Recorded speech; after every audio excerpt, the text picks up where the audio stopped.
Yeah.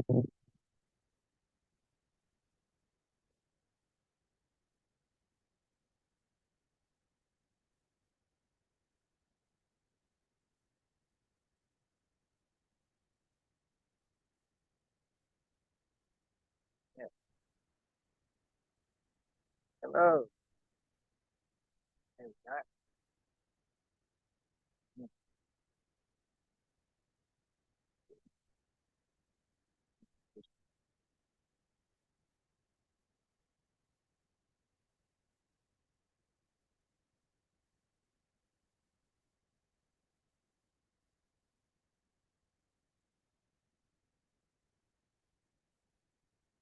There we go. Over here.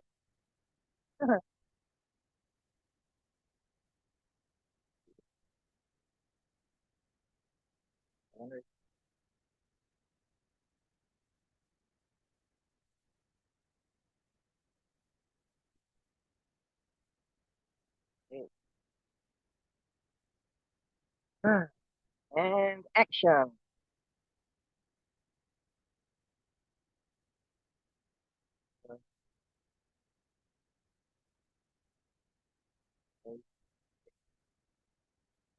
Well,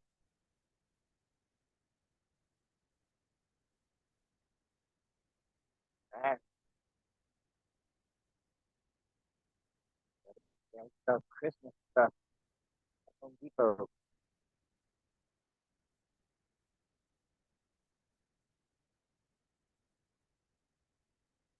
I'm trying to get back to studying. To get back to where I was. Was I? Where did I leave off?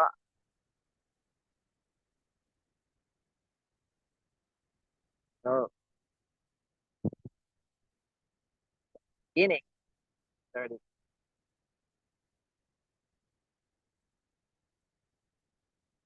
at the beginning of this adventure studying the gospel. Uh, studied Matthew in chapter 5. I went through it. Like, man, this is the stuff I want to get. Going through it, trying to get deeper into it, looking at different translations and different interpretations and different commentaries. Uh, so I need to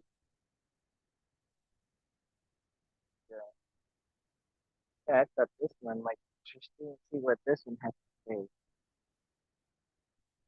Um, what's in the Bible? By R.C. Sproul, Robert Bolton.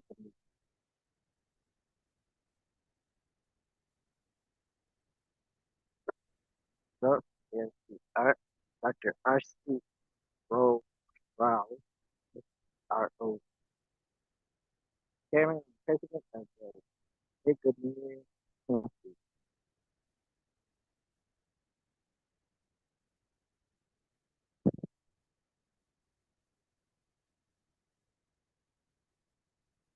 And Robert Bogdanov, the popular lay Bible teacher.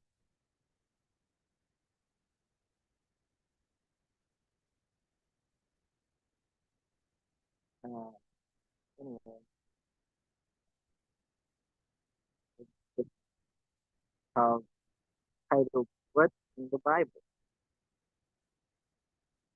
And it's written by two different authors, so they're like a team, so they make take turns. So one was the noted Bible scholar and theologian, and the other guy, uh, what is the other guy? He's like the popular lay Bible teacher. He's a good teacher in this and now. Uh, the study. But Yeah, you could give me a good overview and that insight. Mm. And so, chapter 5 of Matthew, basically the Sermon on the Mount. Well, this book says, it's over.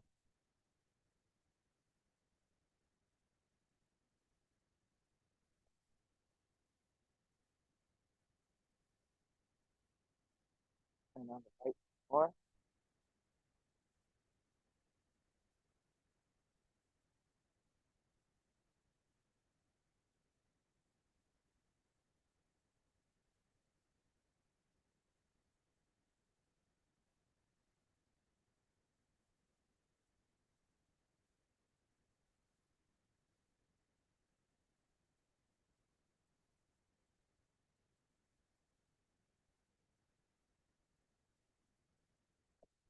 that is right as I said,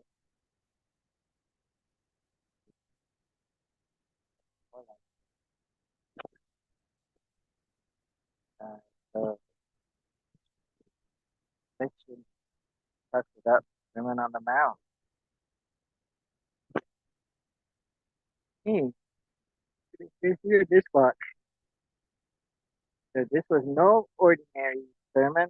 This was a transcendent event that penetrated the hearer's soul with pleasure. Now,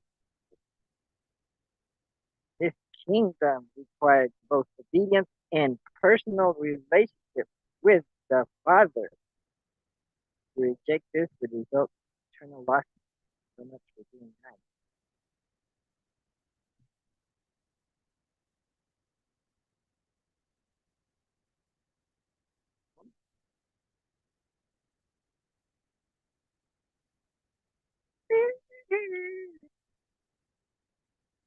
Um, yeah, before for that, talked about disciples. Mm. So each of the gospel writers included the accounts of Jesus selecting disciples. This gathering of potential students was not an unusual practice by traveling rabbis. However, his selections were highly skilled. Jesus did not draft the brightest people from surrounding religious schools, pick fishermen, political troublemakers, tax collectors, surrounded choices by offering them simple invitation. Follow this actually the next thing. Took the road with Joseph and Mary's son.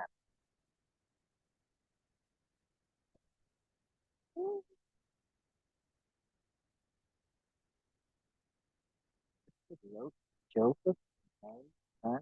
You mean Joseph and Mary went along? Really? So for the next 3 years, the essence of Jesus' ministry was to travel around the area, group of friends, students, teaching in the synagogue, preaching the gospel of the kingdom, and healing all kinds of sicknesses and diseases among the word of his work spread throughout the region. People brought those with every type of illness, torment, including demon possessed, epileptic, and paralytic pain. Even the dead were revived. Predictably, multitudes followed him, some who truly believed, and others from sheer curiosity. The most comprehensive of Jesus' message is found in Matthew.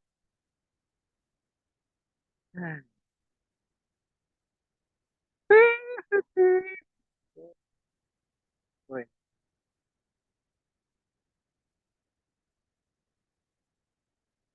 so we're in Matthew, and that should be the most comprehensive of messages. there you find the Sermon on the Mount. What is that about? So C.S. Lewis, the uh, or a well or a highly regarded author, thinker of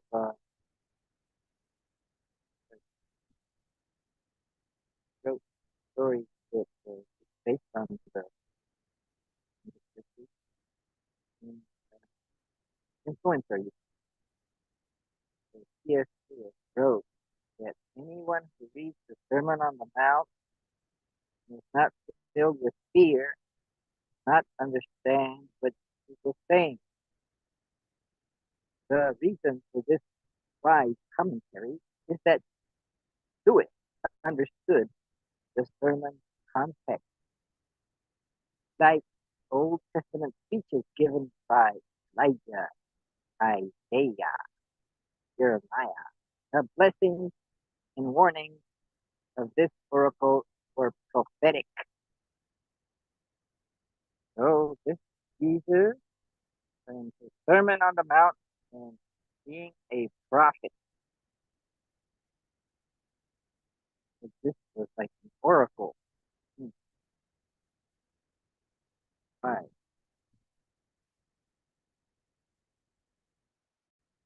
Hmm.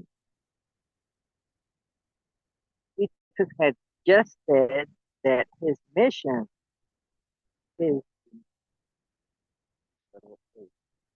his mission was to heal the broken, bring freedom to the prisoners, and sight to the blind. Even prisoners. You mean he went to the prisons and let them go, or let them escape? That's the thing. Yeah. Sight to the blind. He had resolutely identified himself as the one promised through Isaiah. Hmm, the one. Are you talking about the anointed one? Uh-oh. I get into what the anointed one is, the Messiah. Yeah, the promised through Isaiah. So the location of this presentation was the Mount of Olives. A crowd had gathered around Jesus, who was, as Matthew reported, becoming quite famous in the region and beyond.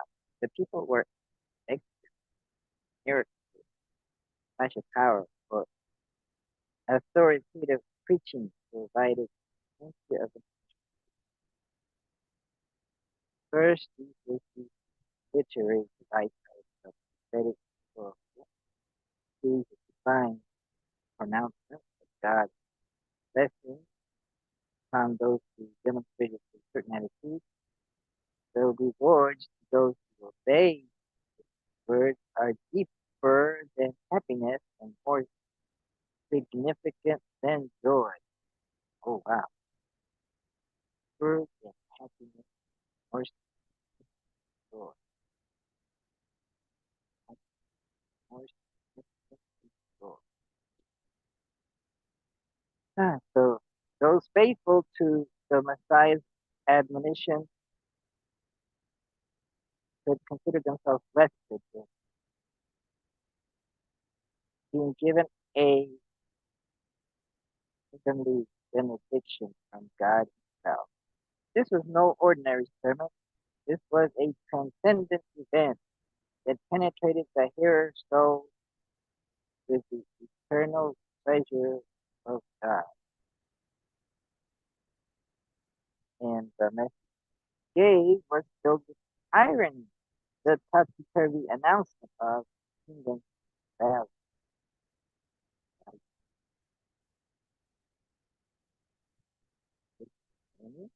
Topsy-turvy announcement of the kingdom valley. Under normal circumstances, those who rejoice are blessed, and those who are rich throw the party. but not this kingdom. They those who are oppressed down. And so, but not where Jesus is king. All right. What? Communist? Is it going to equalize everyone or not put down the rich that don't have to work and bring up those that do have to work? And then how does he do that? Does he take away from the rich and give to the poor? How does he do that? Does he get people to do that? Like develop kind of economy. So in this special place, the blind, the deaf hear, the poor good news, and their suffering and pain bring them blessed. When you are maligned, despised, or even persecuted for righteousness' sake, then you are blessed. Okay, this is interesting. Why is this interesting? I'll talk about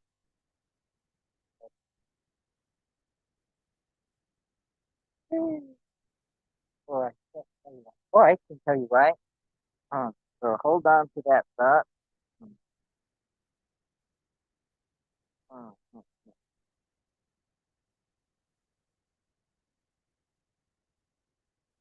Well, it's a lot different. Oh, oh, oh, well, it's down the fall. No, no, no, I should pick up now. I'll keep it under my foot. Oh, okay, so why am I pulling this out?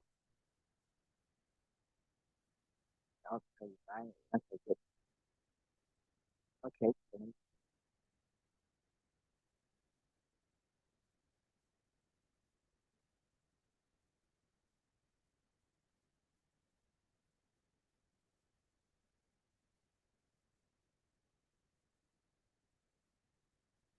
right here. Verse 5, maybe? No.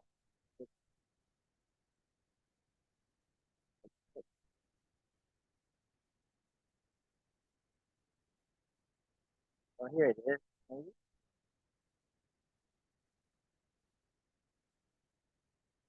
Maybe. 5.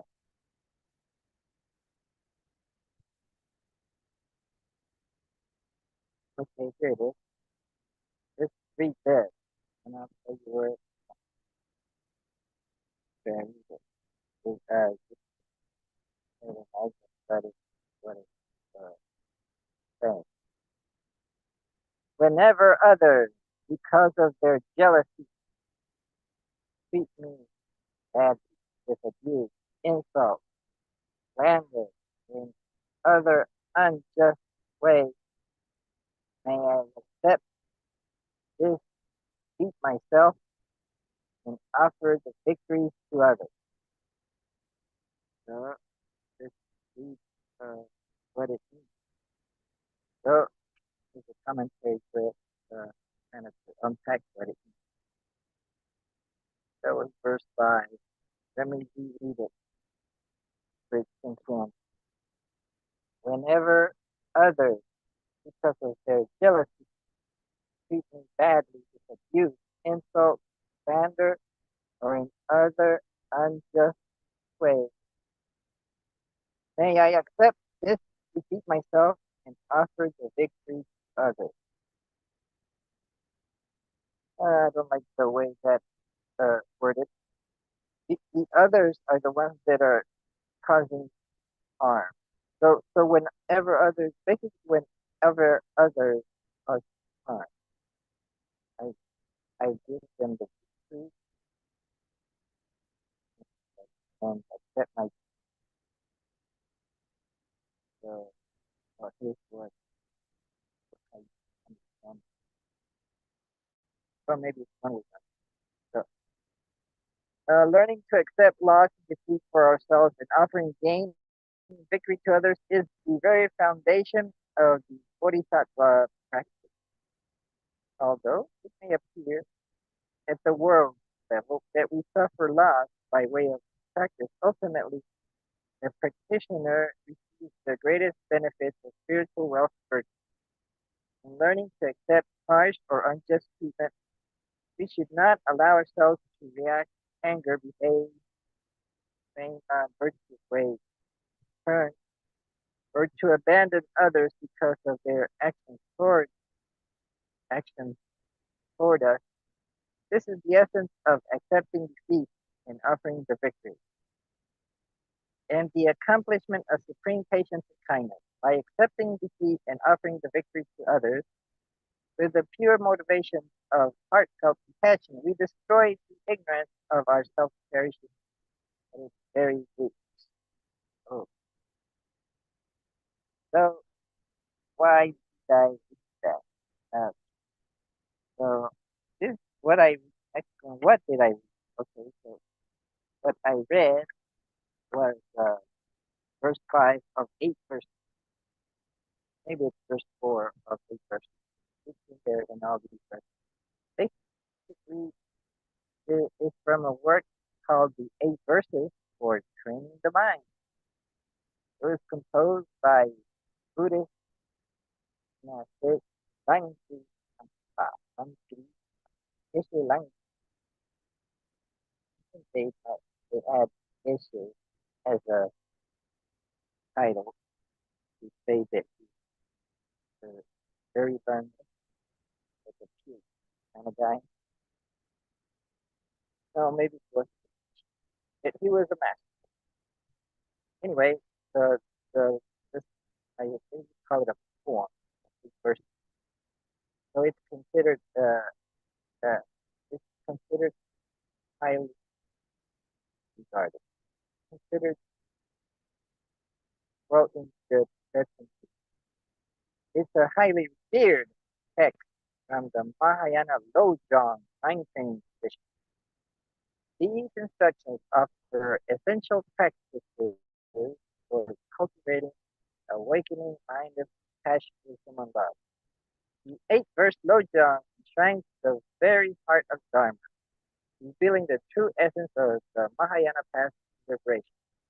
Even a single line in this practice has encapsulated the entire teaching of the Buddha, or even a single statement of this mind training practice has the incredible power to help us subdue our self-oriented behavior and mental affliction. So the fundamental theme of mind training practice is the profound reorientation of our basic attitude, both towards our own self and towards our fellow human beings, as well as towards events around us. Hmm, So, um, so for example, verse one. Uh, okay, so verse one basically says that I'm going to take on this practice and I'm going to develop the attitude that I'm going to do this for the benefit of others. Because others are really like the, the the key to my my own happiness, my own enlightenment. That is, would be focus on others. So all these verses is to make us more and more self-led or more altruistic, motivating us in uh, in our selfish way to come or to try act out self. So first is what they say when it's always about others. When and say that oh the others are my kind mother. So whenever I am with others, with my kind mother, I think of myself lowest of all. And from the very depths of my heart, may I respectfully hold my kind mother as supreme.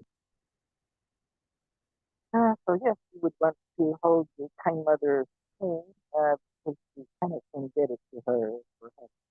Uh, in all actions, may I closely examine my state of mind and the moment disturbing emotion or negative attitude arises, since this may cause harm to myself and others, my mother, may I firmly face and avert it. Uh, that was verse 4 is whenever I meet people of unpleasant character or those overwhelmed by negativity, pain, or suffering, may I cherish and care for them as I had found a rare pleasure. Fine. The fifth verse is the one that I want to focus on, and that's the one I read before, twice. So let me read it one more time. Whenever others, because of their jealousy, treat me badly with abuse, insult, or slander, or in other unjust ways, may I accept and defeat myself and offer the victory to others. Let me read verse 6. And someone whom I had benefited or in whom I had placed great trust and hope harms me or treats me in hurtful ways without reason, may I see that person as my precious teacher. Oh, this one is good too. This one, 5 and 6, they kind of, I don't say, I would say they work together. They kind of,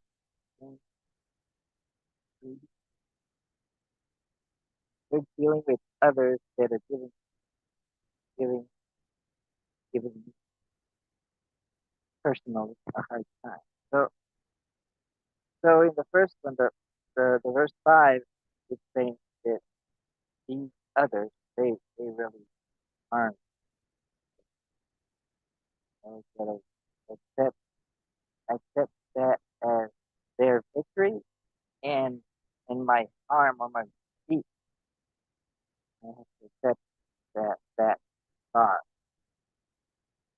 That number 6 is saying that I've been trying to help them out, and I place great trust and hope that they became disloyal to harm. So what do I do? I I shall see them as my precious. You can say that verse 5 have that one first, and then from verse 5 help them out and they want to see it, or they maybe they do, but for some reason they harm or that my impression that they harm. Ah,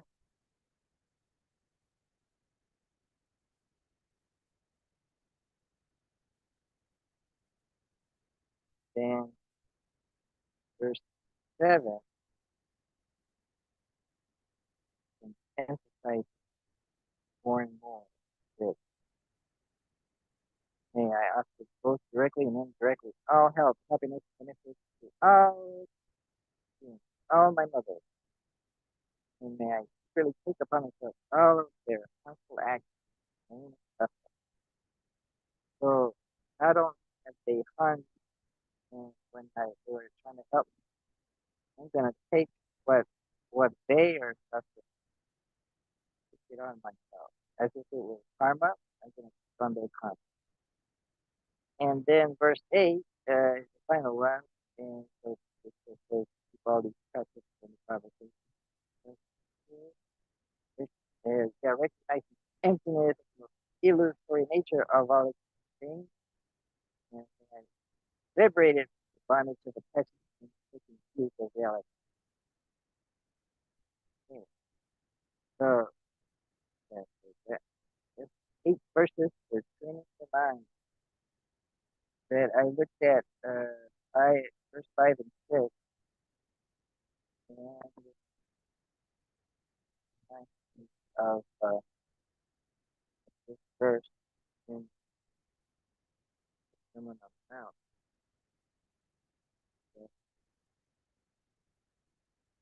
When you are maligned, despised, or even persecuted for your righteous sake, you are blessed.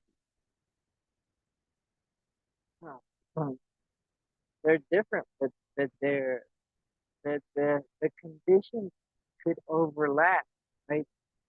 Uh, but the attitude, like, how do you treat the, how do you, or what kind of attitude do you have when you're being treated? And someone on the mountain, Jesus says, "You are blessed." I'm trying to say, don't worry, the good thing. Like, you're blessed. Maybe you're a Buddhist person like you that you're doing. You seem to be. It seems like you're doing harm for no reason at all. But when it seems like that, you're you're paying back um, some things by that. It's just something that, yeah, that ripened had to happen. So you have to feel blessed that this happening. That uh your karma has ripened and you are burning. You're getting rid of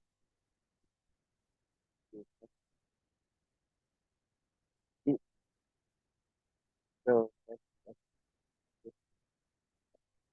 why you but in the eight verses of training the mind, you're actually um, um, you're actually practicing you're practicing bodhisattva idea. You're, everything you're doing it for love, for them. So even when they hurt you, they cool. Thank you for practicing patience and for thinking of them as they're my spiritual teacher. And, I also think that maybe not their fault for their doing that if they have uh, mental affliction. So I want to take them off. I want to flush out those mental addictions out of the mind and heart of my kids. Take them on, get them out of them, and have them in. Like when I breathe in, such, such as a breathe in, when I inhale, I'm going to inhale the negative emotion, like breathe in, I hold it, and I burn that oxygen, like for the and then I exhale carbon dioxide, but more than that, exhaling light. Although carbon dioxide enters the plant, so that is light for the plant, light energy for the plant. Um, the carbon dioxide.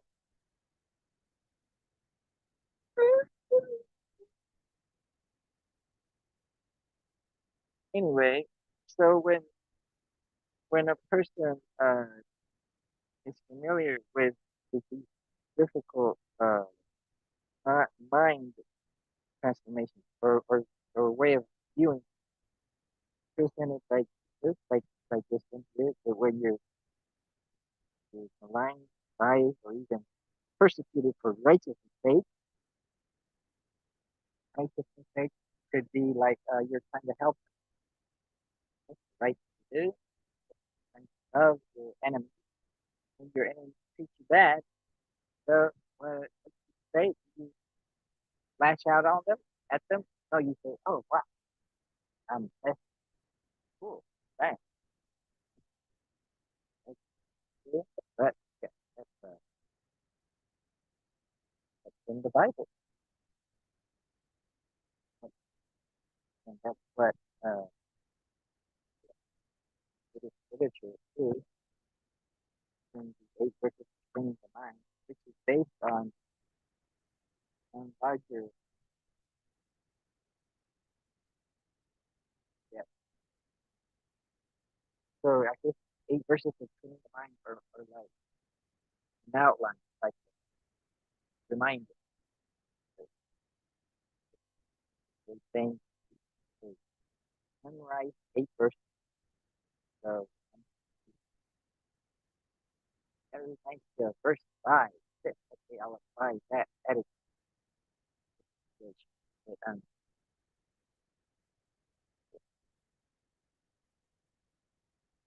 I'll give them 6, 1, 1. Okay, that people when you're arguing with your spouse or girlfriend or sister, your your boss, uh,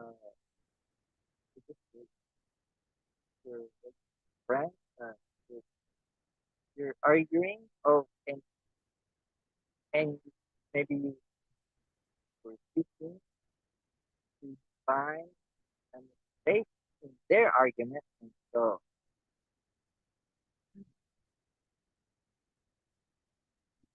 aggressively want to point out one by showing that uh, fault I'm just uh,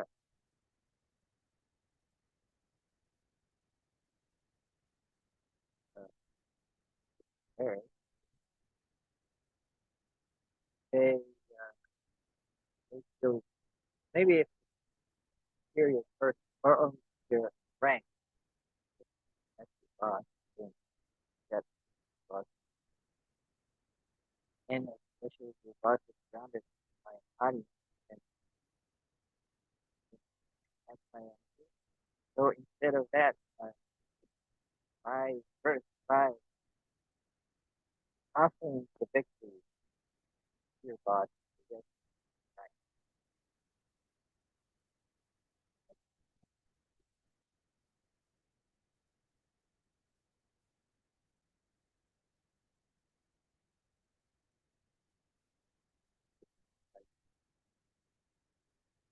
badly until then it's spiritual guide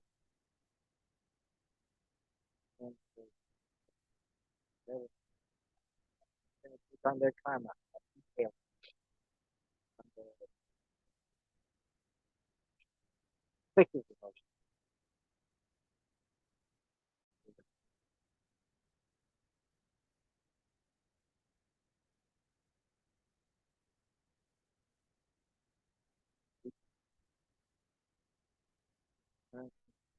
Give them back. Right.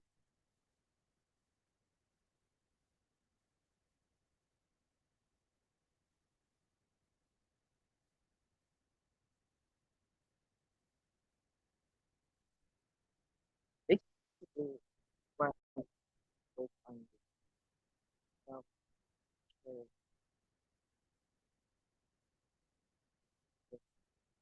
that was yeah, getting back to uh, the book of Matthew,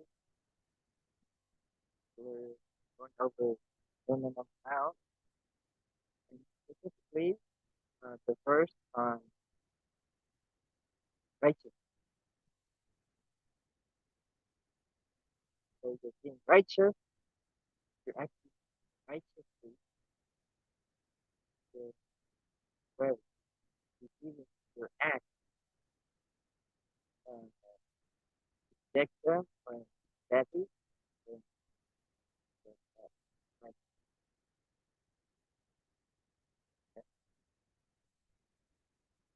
there's six language, but there's in the Holy Bible. And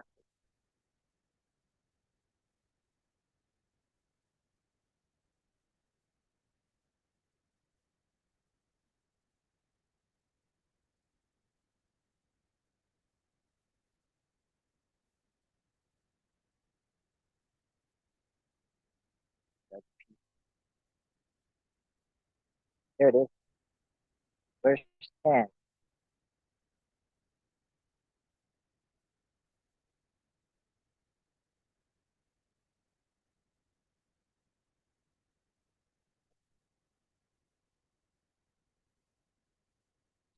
Blessed, blessed are they that the righteous faith. Oh,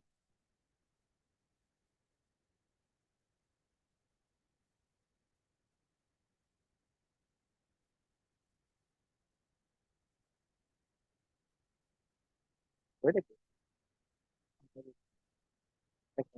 verse 6. Blessed are they which do hunger and thirst for righteousness.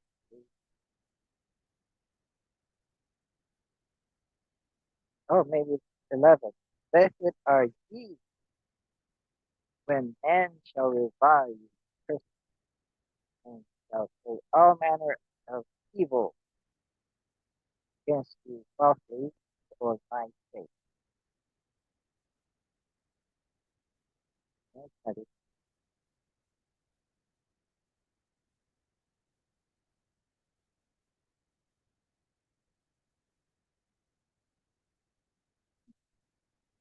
kind of like 10 and 11. Right? It's,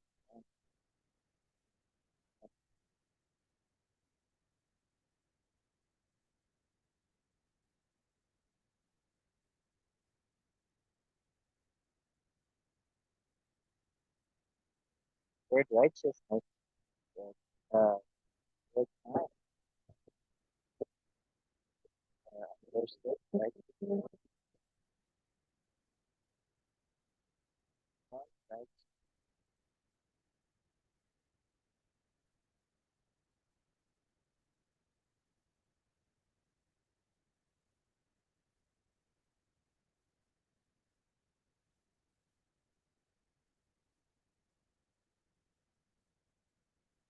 And verse say unto you that accept the righteousness shall exceed the righteousness of thy earth.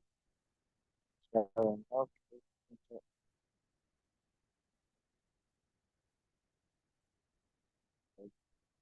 other time. The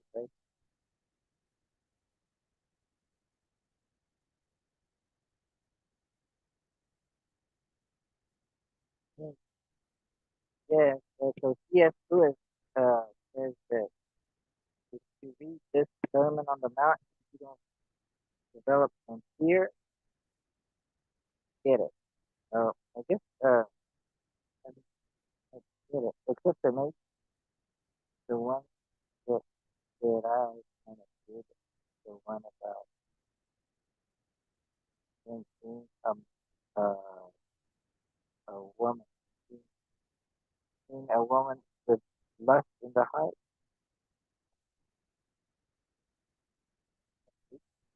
And for whosoever looketh on a woman lust after her has committed adultery already. Heart. That that that's impactful. That tends to be fear because so you develop lust the heart under like committed adultery. If this woman maybe she maybe has a relationship, or maybe I know that she's in a relationship and I develop lust for her anyway. So that can cause sorrow to that.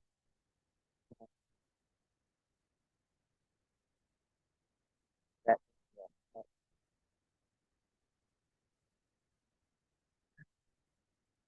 is called action. Like that.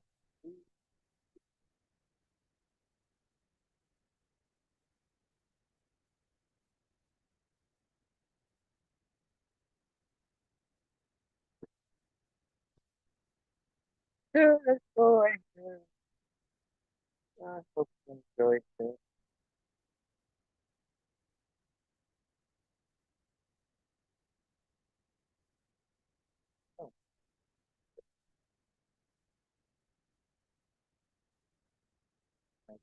space where I finalize this exit and and for everything. And benefit and dedication this to all time.